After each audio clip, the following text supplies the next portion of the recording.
Hi అండి, ఎలా ఉన్నారు? బాగున్నారా? ఈరోజైతే నేనైతే ఒకటి నోటీస్ చేశాను, అందుకనే వెంటనే వీడియో తీస్తున్నాను.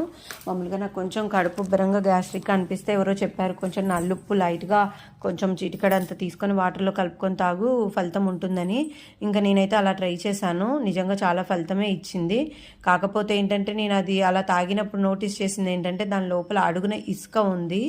అందువల్ల మీరు కూడా ఎవరైనా నల్లుప్పు రెగ్యులర్గా వాడే వాళ్ళైతే డైరెక్ట్గా అలా పౌడర్ వేసే బదులు దాన్ని కొంచెం వాటర్లో వేసి కరిగించుకున్న తర్వాత ఆ పైన వాటర్ వాడటం మంచిదని నా ఒపీనియన్. అందుకని అంటే మీకు ప్రత్యక్షంగా చూస్తేనే కొంతమంది అంటే నమ్ముతారు కదా అనేసి అయితే నేను వీడియో తీశాను.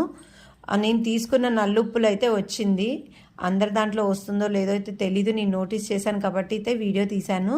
ఇంక ఇలా కలుపుకున్న తర్వాత అయితే కొంచెం అట్లా తేరుకొనియండి, కొంచెం స్లోగా అట్లా తేరుకొని ఇచ్చిన తర్వాత వాటర్ అన్నీ తీసేసిన తర్వాత చూసారు కదా లైట్గా మట్టిలాగా ఇసుకలాగా చాలా సన్న డస్ట్ పార్టికల్స్ అయితే వచ్చాయి.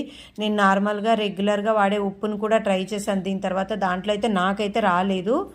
అందుకని ఎప్పుడు రెగ్యులర్గా నల్లుప్పు వాడే వాళ్ళైతే కొంచెం వీలున్నంత వరకు అయితే ఇలా వాటర్లో కలిపేసి ఆ పై వాటర్ వాడటం మంచిది. ఎందుకంటే ఇలా రెగ్యులర్గా వాడే వాళ్ళకైతే మరీ ఇబ్బంది ఏమో అని నా ఒపీనియన్.